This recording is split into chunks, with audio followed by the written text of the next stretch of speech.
Downtown Ouagadougou, early Saturday. Police fired tear gas into crowds of protesters calling for the resignation of Burkina Faso's president, Kabore. So as you can see behind me, the military police have just started firing.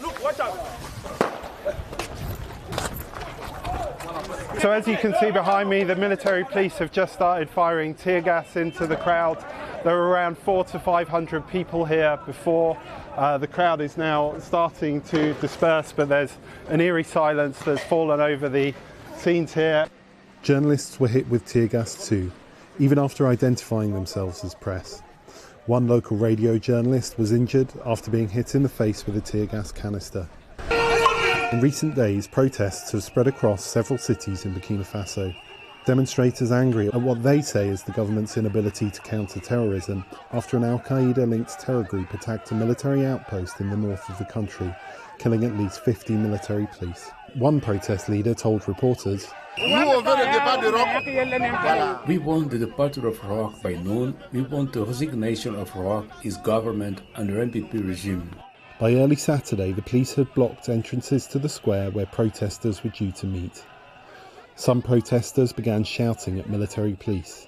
Others approached them with their hands up to show their support for the security forces.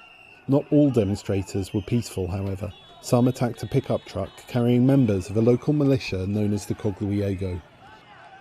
Others set fire to tyres and threw rocks at security forces, as well as journalists. Mamam Flora Pascalina is a Burkinabe blogger and activist who goes by the nickname Flo. She says she supports the FDS, the Burkinabe security forces, and therefore Saturday's protests against the government. My heart aches for my people who are dying before my eyes, and I can't stand it. I've thrown myself into this, and I fight night and day for the Burkinabe people, for the FDS. Protests against French military intervention in Burkina Faso have also taken place in the last 10 days. Demonstrators blocked a French convoy travelling through the country, claiming the soldiers were aiding terrorists. Many Burkinabes, including Flo, believe in conspiracy theories like this, spread over social media. Starting Saturday, November 20th, the government shut down mobile internet for 8 days, in part to stop the spread of misinformation, but also to suppress protests. The government came under pressure from lawmakers about its handling of security and the internet shutdown at a special session of the National Assembly last Friday. The Defence Minister voiced support for the shutdown. Regretfully, some users of social networks compromise national security and contribute to the weakening of our country to the point of making it vulnerable.